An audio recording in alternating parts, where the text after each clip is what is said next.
Joe Biden finally holds a press conference. We have got all of the highlights for you today. Don't move a muscle. It starts right now.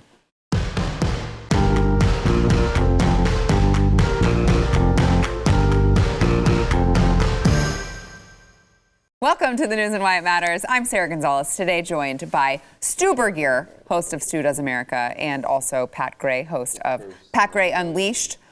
What a day to be joined by the two of you on Joe Biden press conference day. I'm just going to go ahead and that's a holiday. Let's just mark it. It's like a national holiday. I doubt it's going to happen every year, though. I think we get one every 2 or 3 years on this one. Yeah, this may be the only one. I'm not so sure. So the press conference, it lasted just about an hour. He, of course, took, they knew the questions in advance. He knew who he was going to call on in advance. None of that is surprising, considering his own White House press secretary routinely gets the questions submitted in advance before she answers them. But let's go through some of the highlights from the press conference. There were some awkward moments. I wish that I could recall who it was, but I saw some journalist on Twitter who, mainstream media, so they're rooting for the guy, and they're like, Biden comes out and starts very, really good, really on point, great energy. And then about 10 minutes into it, they're like, he's seeming to get a little bit slow, and he might not be having the enthusiasm that he showed at the beginning. So it didn't take long. But let's watch Joe Biden. He was asked a lot about whether or not he will run again in 2024, which is, to me, an insane question because it's March and he was just inaugurated 2 months ago. But here is Joe Biden on whether or not he will run in 2024. Have you decided whether you are going to run for re-election in 2024? You haven't set up a re-election campaign yet, as your predecessor had by this time. My predecessor needed to. My predecessor. Oh, God, I miss him. Have you? No, the answer is yes. My plan is to run for re-election. That's my expectation. Oh, God, I miss him. That was weird. Very weird. Yes, it was a very weird moment. What does he mean his predecessor needed to? His predecessor is a billionaire. Why would he need to? I mean, he did it. He did do it very early. I think he did it the next day, right after he was inaugurated. He launched his 2024 campaign, but you don't need to be doing this. I'm totally with you on this.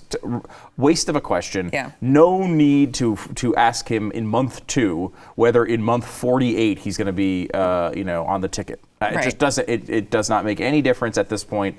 It doesn't matter what he says, how he answers it. He's not going to tell you he's definitely not running. So why waste it? Right, and that's the thing. Unless he were to say, no, I'm not. No, I'm done. Interest, I just want to be a one-term president, which he already has said he wants to do 2 terms.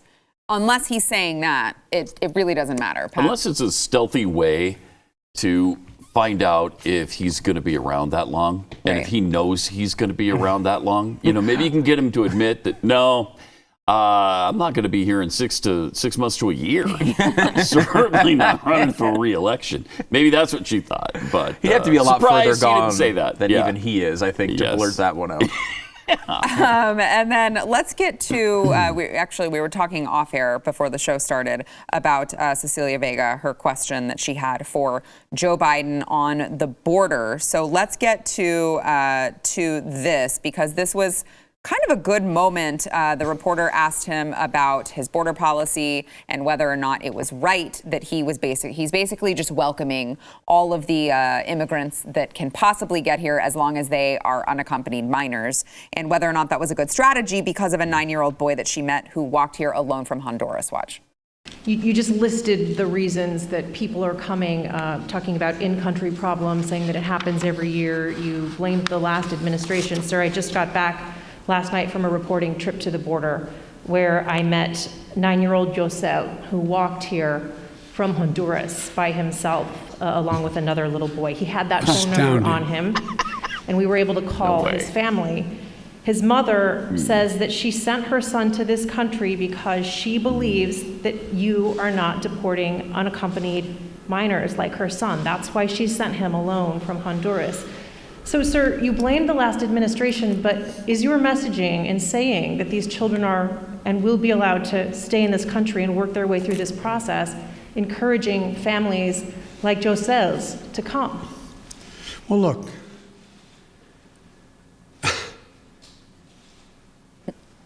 The idea that I'm going to say, which I would never do, if an unaccompanied child ends up at the border, we're just going to let them starve to death and stay on the other side. No previous administration did that either, except Trump. No, Trump did not do that. No, I'm not going to do it. I thought that Trump was bad because he got them and brought them into the cages. and then separated them from the family. Right? Yeah. How can you separate them from the family if you're letting them back over to the other side to starve? That's to what death? I'm wondering. I don't know. Did they keep the parents and let the kids go back to the other side? Well, I don't even know what the accusation is here. I don't think Joe Biden does either, to be fair. No, to be clear, he's just blaming Trump randomly for things. First of all, usually every White House correspondent is super tough when there's a Republican president, and none of them are tough when there's a Democratic president. With each Democratic president, though, there's usually one or two that ask some pretty tough questions. I remember Major Garrett, going back a long way, was one of the first ones. Jake Tapper back in the day. John Carl. Yeah, exactly. John Carl for a while, I remember. Yep. Cecilia Vega, to me, asked the best questions in here. Now, I don't know if that's just an issue she really cares about, but she did, I would say, hold his feet to the fire a little bit, which was kind of nice to see. As a dad of a 9-year-old, I will say, though, I have a 9-year-old and an 8-year-old. I don't even let them go to the end of my street. Let alone sending them on a 1,500-mile journey through one country to another country. Okay, helicopter parent. Have you checked? Yeah, I know. I mean, he should be able to do this. I know. This 9-year-old Honduran kid walked here 1,500 miles from Honduras on his own, by himself. I mean, what kind of underachieving 9-year-old do you have? It's clearly the issue here. Zach can't walk to the end of the street? You need to have him checked still. Okay. First of all, I don't believe it. Okay, let me be clear right now. I do not believe. If it's true, that's the worst parent in the history of parenthood. I don't care what your situation is. I don't either. No, I'm sorry. I mean, like, maybe if you were in, like, Nazi Germany, right? But even then, you wouldn't want to risk your kid walking by themselves. No, like there's never a situation in which that's a better the Nazis option. would catch them, right? Exactly. The whole point is that you have to be there to protect them. So I, first of all, just would be the worst parenting of all time to send your kid 1,500 miles for what? Like, crazy. So maybe they get in and maybe they're able to earn a higher wage in the future. At 9? At 9 years old, I don't know. And then secondly, I don't believe it. I mean, like, what's probably happened here is the parent or another relative has walked them up within a half a mile of the border and then let them walk across so that they can be, safe but still get the border crossing, and it still counts towards as an unaccompanied minor, which has been one of the most underreported parts of this. And that there's no separate what they were claiming Trump was doing is the mom and kid would come over and he would separate them. What's happening now is they walk up to half a mile before the border, they separate there, and then the kid just crosses the border anyway. So we're not what is that better? I mean, the only thing because they're not ripping. Right, they're not ripping them. Yeah, they're just they're just releasing them and then letting them go through over the Rio Grande by themselves. I don't think that's an improvement. We should note, but yeah, I mean, this is to me completely ridiculous. And he went on to say the reason their situation's so bad in Honduras because they're having situations like floods and earthquakes. Now look, earthquakes, there may be more reported that I don't follow all the Honduran news. You don't? No. Oh. There may be tons of floods in Honduras. I don't know. But what I will say is what you would normally do in that situation is, try to move to another area of the country, not release them to go through not just one country, but two countries to get to us. None of it makes any sense. It's obvious what they're doing here. We should point out, too, our asylum laws do not allow you to be imported into our country because you had an earthquake. That is not how our asylum laws work. They are for very specific things. None of them are natural disasters. So that being said, I think we're talking about a lie, either that or the worst parenting of all time. Yeah. I mean, the other possibility is they turned their child over to a coyote who brought them 1,500 miles to the border and charged the mother $7,000 to do it. They don't do it for free. They don't do it out of the goodness of their heart. Really? It's surprising. Surprising that coyotes actually want to get paid and are really bad people. Which, by the way, did you guys see the report that came out that they were making the money associated with that? It's an insane amount of money just for the month of February. It was like $14 million a day. Right. That was being made. That's incredible. All right, so let's go to Joe Biden, who is, answering a question and just completely forgets what he's saying. I wish I knew where he was going. Obviously, Joe didn't know where he was going either. Here's that. 50 votes so that the Vice President of the United States can break the tie, or I get 51 votes without her. And so I'm going to say something outrageous. I have never been particularly poor at calculating how to get things done in the United States Senate. It's not outrageous. So the best way to get something done, if it holds near and dear to you that you like to be able to, anyway. We're going to get a lot done. And if we have to, if there's complete lockdown and chaos as a consequence of the filibuster, then we'll have to go beyond what I'm talking about. Anyway, that's his thing. I won't bore you with the rest of my sentence. I've been talking too much here. Well, look at this that. Is what you're supposed to be doing, Joe. You're supposed to be talking here for like an hour. You don't go anyway. I've said too much on this. I'm gonna let somebody else talk for a while now. No, he's stuck. He needs to reboot. There's something really radically wrong there. And can the press not see it? Do you not care that the President of the United States, the most powerful man in the world, has this issue? And we're going to pretend like we don't see it? Really? Yeah. It's scary. It's amazing. His brain runs like my 1978 MGB engine, which is like a top. Very, very like a top. new. It's Okay. very, very slow, and sometimes you press the gas and nothing happens. Sometimes you just got to be used to that. When you're driving the car, you need to realize you don't cut out in front of another car because there's a good chance if you press the gas, nothing happens. That's you have to drive it very carefully, right? That's him. He can't. Sometimes he presses the gas and nothing happens, and it's really scary to watch the President of the United States do this. It is. If you watch the whole press conference, which I'm sure we all did, there was probably 10 or 12 questions in the hour, and. This happened on one of them where he just totally forgot what he was saying in the middle of it and had to just say anyway and move on. And this has happened multiple times. He had another one that sort of ended the same way, and then he had 3 or 4 where he just sat there reading a briefing book. Yeah. I mean, he was reading like it was reading a children's book to the audience. Like anybody could do that. We don't need you for that. We could have Jen Psaki out there doing that. We don't need the president's not supposed to be reading from a briefing book. This is the President of the United States. I don't know. I mean, it was scary to watch. I mean, frankly, I saw our friend Jesse Kelly tweet that he's ready for just Kamala to just come in because this is too ugly. I got to say, I'm not with him on that because I'd much rather have an incompetent guy there, screwing up and not garnering any confidence than Kamala, who I think is even more ideological and probably more competent to be able to get things done. But I take his point pretty seriously. I mean, it was like our enemies are seeing this and saying this guy can't do this job. We could do whatever we want. There's a real risk there. It's not a crazy thought. Yeah. And I don't think it's outrageous to think that maybe Kamala is already in charge behind the scenes. It's not crazy. I mean, it's not crazy because they all know the people closest to him, especially Dr. Jill McBiden, Lady Jill McBiden, especially her. She knows what's wrong with him. She knows that he's deteriorating, and she just kept pushing him in to the office of the presidency. Kamala's the same way. They all know. His inner circle knows what's going on with him. Yeah. And so they've either made accommodations for them to be in control behind the scenes, or they're just waiting it out until he completely implodes and then they step in.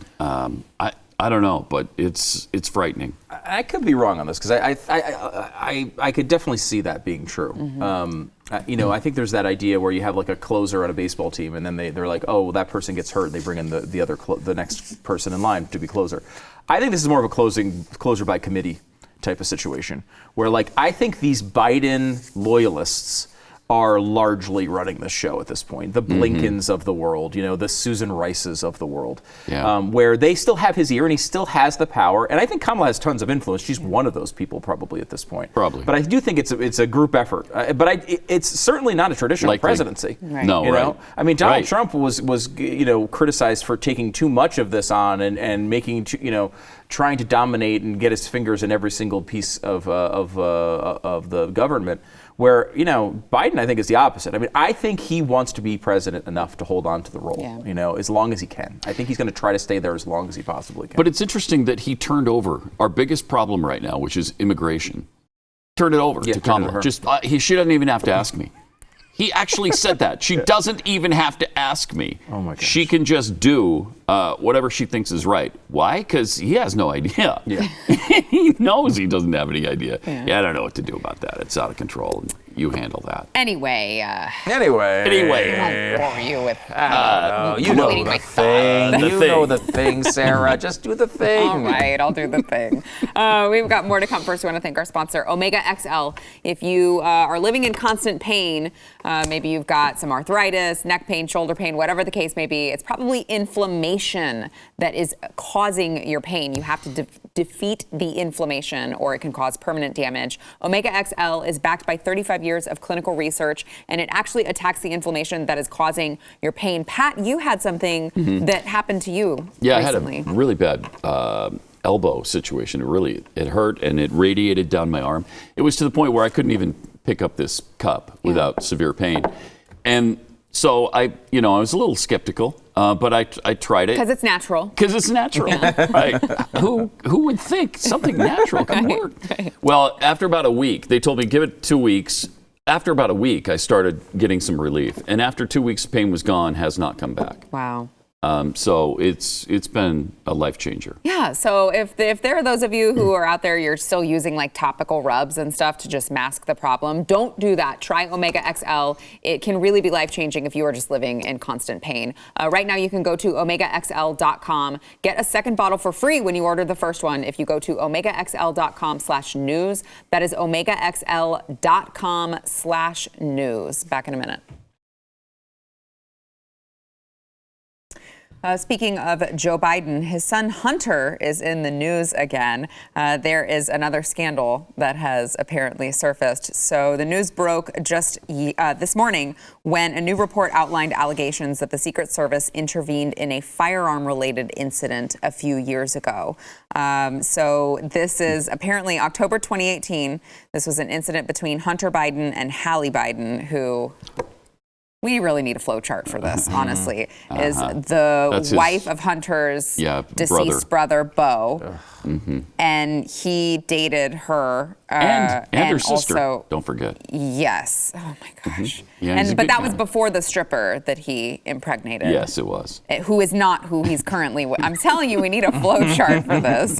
But apparently, Hallie Biden, who again is his late brother's widow, allegedly took his gun and threw it in a trash can behind a grocery store, which prompted an investigation from law enforcement officials who were concerned because the trash can was close to a high school. And so Secret Service agents approached the owner of the store where Hunter bought the gun and asked to take the paperwork involving the sale. And the gun store owner refused to supply the paperwork because he suspected that they wanted to hide Hunter's ownership of the missing gun in case it were to be involved in a crime. Now, interesting part also is that the copies of the firearms transaction record and a receipt for the gun, Hunter responded no to a question on the transaction record that asks, are you an unlawful user of or addicted to marijuana or any depressant, stimulant, narcotic drug, or any other controlled substance? Yeah. Which, of course, the answer is most definitely yes. Yeah. And lying on that form is a federal crime. Right? Yeah, I mean, it could be a 10-year prison sentence. It could carry with a $250,000 fine. So I guess if you happen to be Joe Biden's daughter or son, you can do whatever you want. Gun laws don't apply to you, even as we're talking about all of this gun control reform. I guess that doesn't apply. Maybe there's an asterisk there. He is Kendall from Succession. Do you guys watch Succession at No. all on HBO? First of all, it's great. It's a great show. It's a great freaking show. But it's about this really powerful family. This is more of a media family, but it's this powerful family that has these kids. Some of them are kind of high achievers at times, but they also run into their own problems, somehow their parents are always there to bail them out, to hide it from authorities. Somehow they always seem to get out of things. He is that guy, man. He is totally that guy.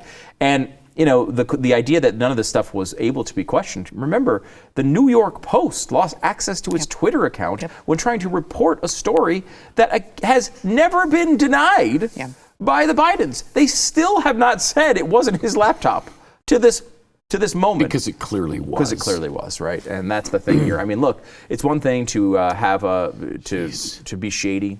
It's one thing to hook up with various strippers and do whatever he's doing with them. It's another thing to lie in a federal forum. This is the type of thing that the left says is a real problem in this country, that people are constantly doing it because to get their guns illegally and go through this system with all these loopholes. Well, one of the loopholes is lying about your past on a forum.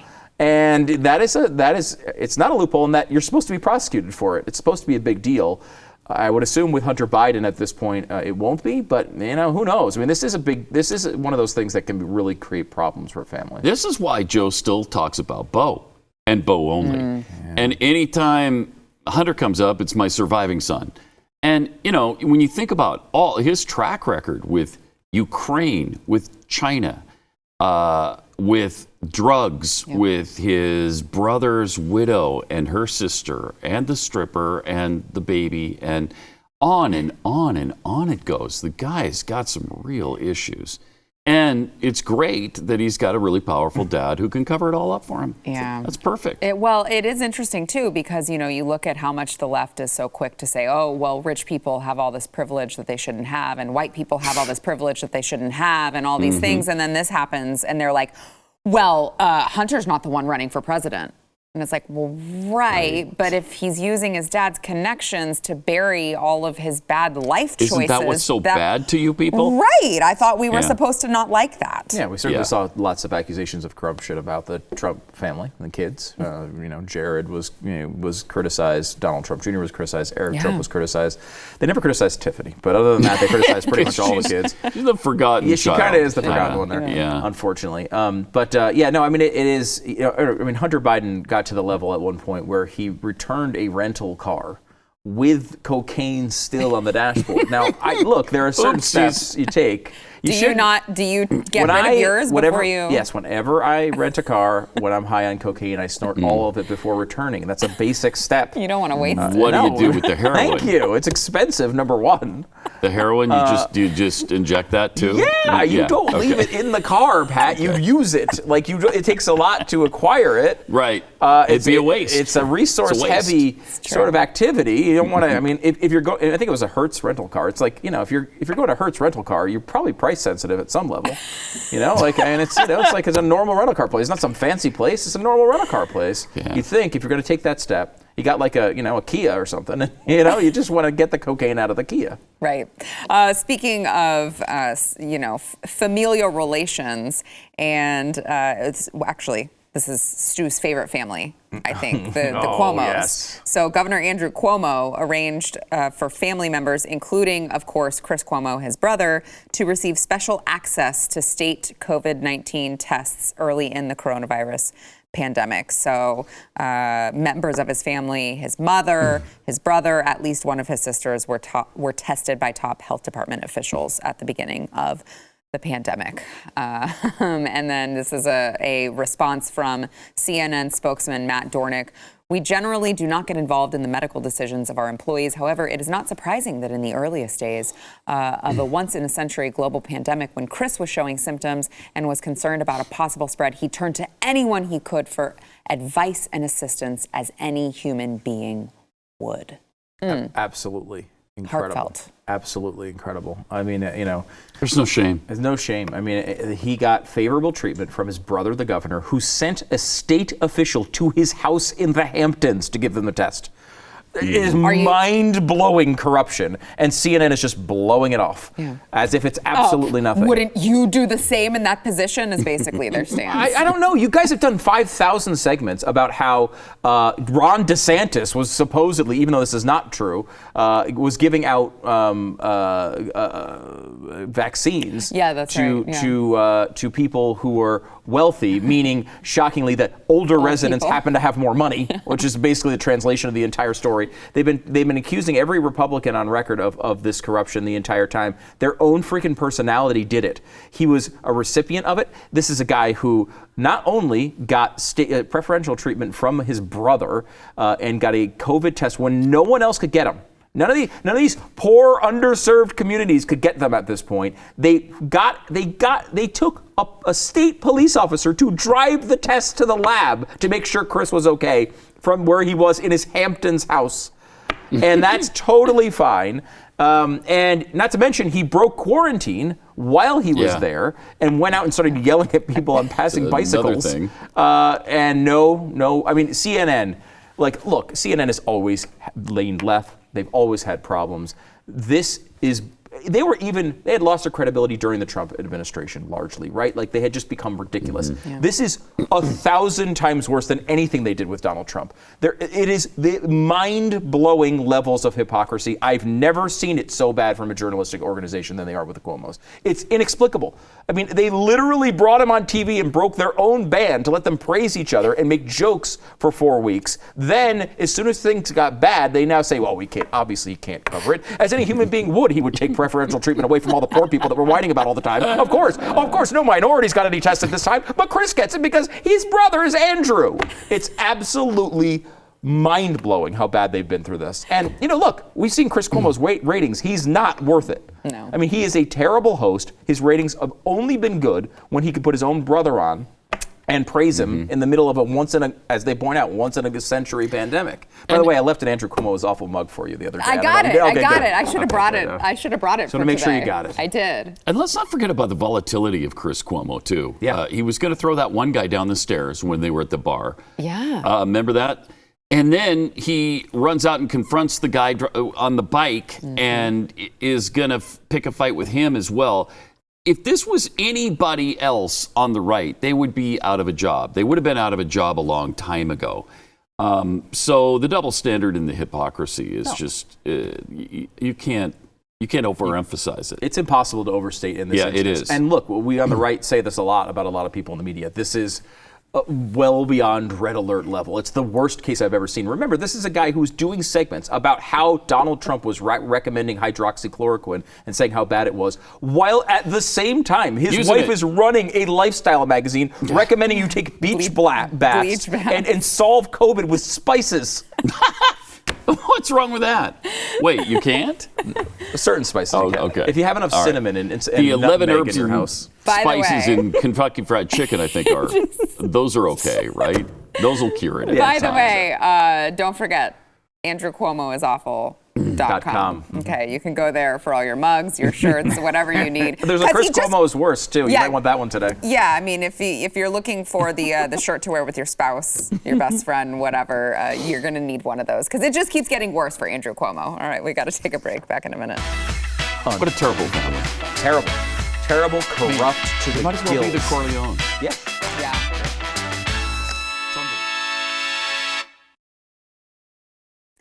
Senator Ted Cruz hit back at a reporter. Now, he was holding a press conference with some other lawmakers, and the journalist requested that Cruz put on a mask while he was speaking to the cameras. But if you look, you will notice he's just in front of microphones that are set up. You got to believe that this journalist was plenty far back from any social distancing guidelines that they have. But here's a little bit of that exchange. Would you mind putting a mask on for us? Yeah, when I'm talking to the TV camera, I'm not going to wear a mask, and all of us have been immunized, so. It'd make us feel better. You're welcome to step away if you like. The whole point of a vaccine, CDC guidance, is what we're following. Oh, I love that Love it. so much. And so for those of you who maybe you couldn't hear very well the journalist, so he says, I'm not going to wear a mask when I'm talking to the TV cameras. Notice the reporter says, well, it would make us feel better. Yeah. And it's like, right, but it doesn't make any freaking sense. So, To quote Ben Shapiro, facts don't care about your feelings in Right. this particular case. It's such an odd thing. Again, there's no reason, nothing would support the science of him needing to wear a mask in that situation. Honestly, any of them. For multiple reasons, though. Yeah, for multiple reasons. He's far enough away. He is. They've had the vaccine. They've had the vaccine. I mean, again, I would also be critical of the senators standing behind him who have all been vaccinated. Right. There's no reason for them to be wearing masks. That's all a show.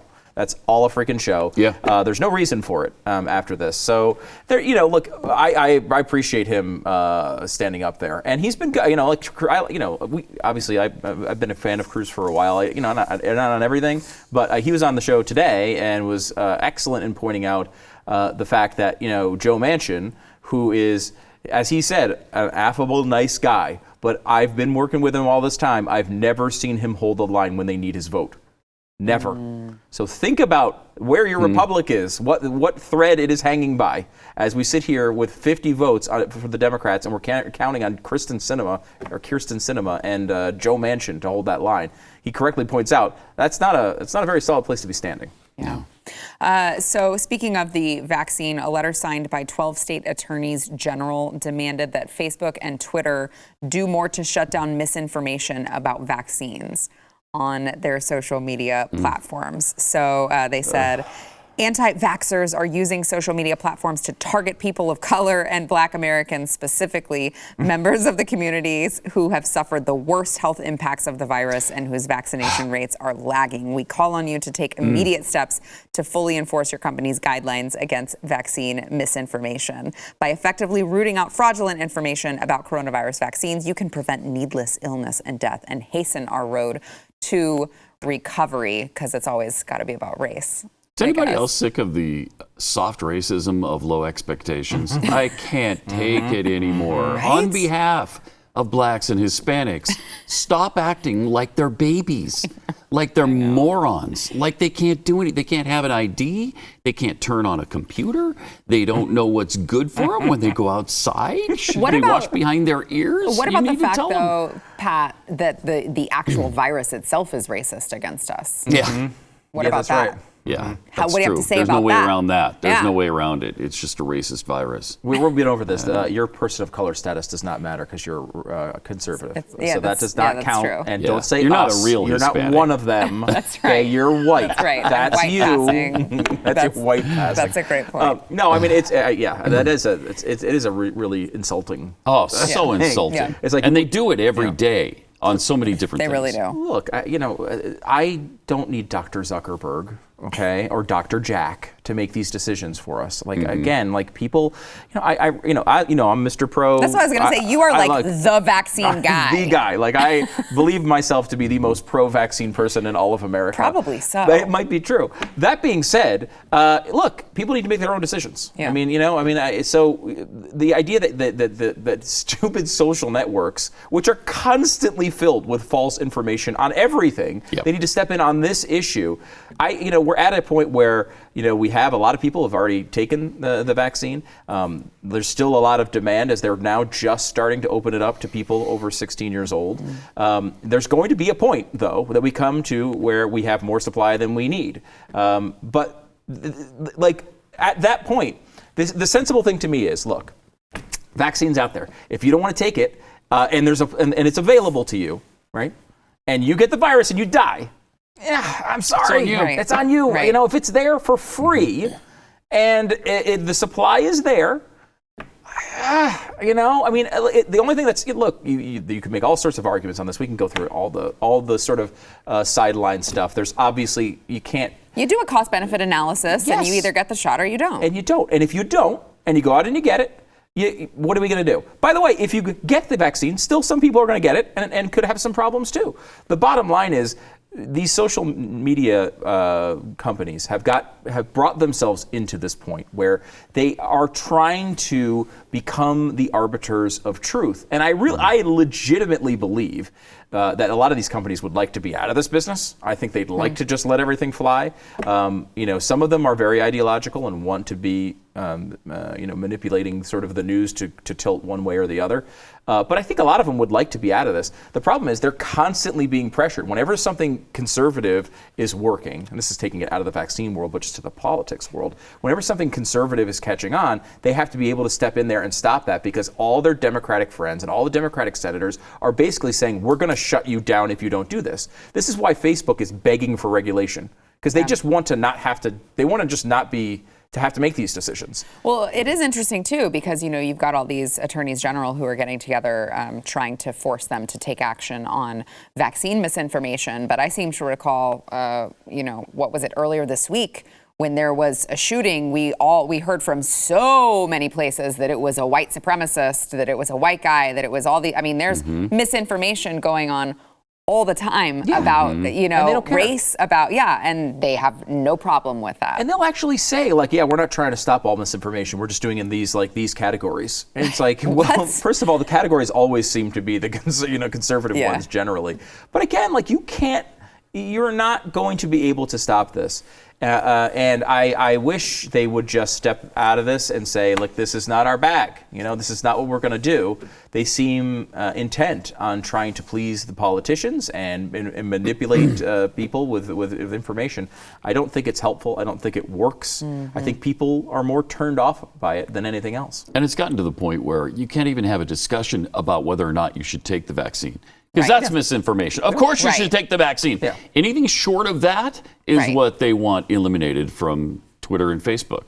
Which is kind of like the way that you create people who question the vaccine. Right. Yeah. Don't know if you guys realize this, but this conversation is a good way to get people to, think about these things and move. If you can't have we've said this before, back when talk radio started, you could have these open sort of conversations where you'd go back and forth, and maybe your ideas weren't fully baked yet. Yeah. And you could go and have a conversation about it on the air. Can't do that anymore. No. Because God forbid you say something that's against the thing you're supposed to say, they want to shut you down. It's ridiculous. Yeah. All right. We'll be back in a minute.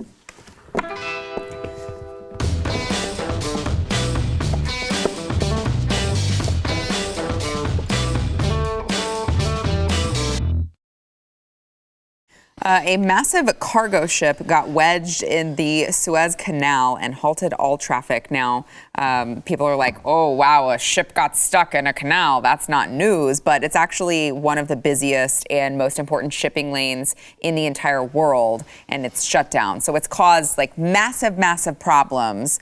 But Stu, can you explain kind of how this happened?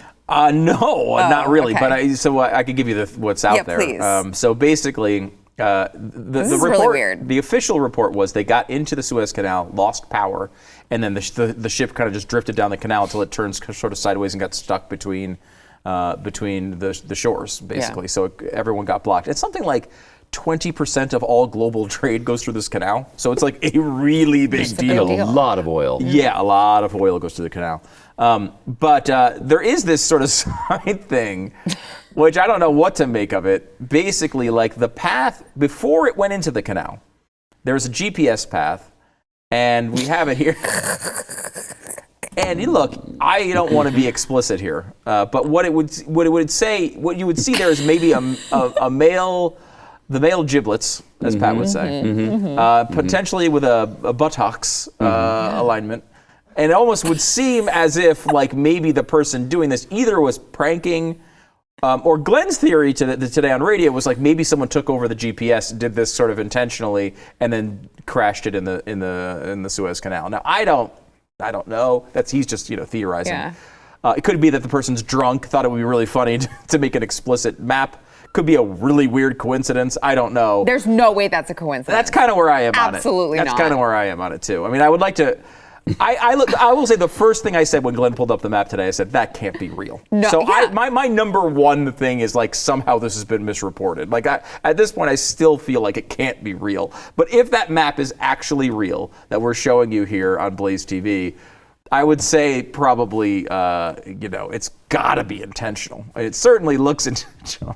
I mean, I need to know. I need to know the story behind this. It seems like somebody who like last week was buying GameStop, got control of the GPS and thought this would be hilarious. That's what it feels like. And isn't it kind of amazing that in the year 2021, we can't move that stupid vessel out of the way? It is Come crazy. on. And there's nothing that will just pull it out or move it or... Yeah, so how are they getting it out? They had a picture of it, I think, that just a second ago, where they're like digging out the shore. Here, this one. Look at this. Oh. You see, like this little tiny excavator, which like it looks like it's like 1/1 billionth of the size of the ship. That's a big ship, though. It's a big ship. It's huge. And like It's like Austin Powers when he gets stuck with the little. I think he's in an excavator or something, and he keeps backing up and then going forward and backing up and going forward. I thought maybe that's how they did it. I don't know. I mean, it does make you stop for a second and say, a terrorist attack where they intentionally sink one of these things in the middle of the canal is going to set the world on fire. Yeah. You realize how vulnerable some of these things are, and you realize how important, global trade is to us. I mean, a lot of people, we talk a lot about wanting to these big tariffs and all these things that kind of get in the way of free trade. I mean, this is like the biggest, hey, if you ever wanted to shut down free trade, here you go. This is what it looks like. It doesn't look pretty to me. Trade routes and supply lines are important. Really important. And we never think about them until, something like this gets happens. jammed in the canal. I know, because I was looking at the headlines today, and I was just like, why is everyone talking about this stupid boat getting stuck? Yeah. I know. And then you realize, oh, crap. Yeah, it's big. It's the stuff you never really think about. All right, let's take a break. Back in a minute. It can't be real. It just can't be real, right? It has to be. No, it needs to be real. It needs. Hey, really quickly, we were talking about Chris Cuomo and how horrible he is. I just wanted to bring up, I just saw this. Brian Stelter, his CNN show has hit a yearly low. They have failed to crack 1 million viewers for the second straight week. They all want to Trump out. Shocked. And I know. That's why I'm like, Yeah. Trump is the reason you guys are still in business, which I think he made even that point several times. And now, apparently, that's all that they had. And that is what we're seeing. Wow. I feel really horrible for Brian Stelter. That's really sad. That's a shame. He's such a great journalist. Yeah, such a good guy. Didn't feel authentic at all. No. Really? Yeah, that didn't seem sincere. Because, man, did I ever mean it. You don't seem sincere either. Something's happening. Really? Here. Something weird. I couldn't be more serious. Really? Yeah. Oh, wow. My heart is breaking for him. Don't forget, if you have not yet gone to wherever you get your audio podcasts, subscribe, rate, and review The News and Why It Matters. Make sure to give us 5 stars because we deserve no less than 5 stars, obviously. And if you write a review, you may see your review read live on air. We've got a couple here. First one is from NCC 1701. Love this show. I love Sarah and all the guests and appreciate their opinions and their commitment to the truth. Everyone is great, but Pat and Stu Thursdays are my favorite. Yes. With the smiley This emoji. is how you get reviews on the air. Point. You mention Pat and Stu. That's how you do it. I mean, I have other days that I do the show. And they Really? don't talk But about people it all don't the watch time. those days, right? No, they just show up it's for like Thursdays. it's like Brian Stelter's ratings on those days. We've got another one from Sarah 7879. Unfortunately, though, this Sarah spells her name wrong because she has the extra, obviously unnecessary added H because it's silent, so you don't need it, Sarah. But now that I've offended you, I'll read your review. It says, I love all your guests, but when you have Pat and Stu, it makes my day. This is how you get your review read on the air. You put Pat and Stu Thursdays in it. Yes, I love it. This is a good trend. Yeah, so make sure that you guys are getting your reviews in, and of course, say something about Pat and Stu. Well, yay, Pat and Stu. We're very fragile people. Our emotions are very fragile, and we need your affirmation every day. Actually, it's so funny to me every time I'll see a review that does the whole Stu. It's great, whatever. Oh, yeah. I'm like, it's not his show. It's my show. Give me the review. Not Stu's thing. Your show is great. Whatever. I mean, it's fine. And now that I say that, I know all of them are going to go over there and say the same damn thing. So I should have probably kept my mouth shut. Whatever. As long as I give you the stars. You just need the stars. Yeah, I know. I'm say like, whatever you say want. whatever you want. Give me the stars. Bring them to me.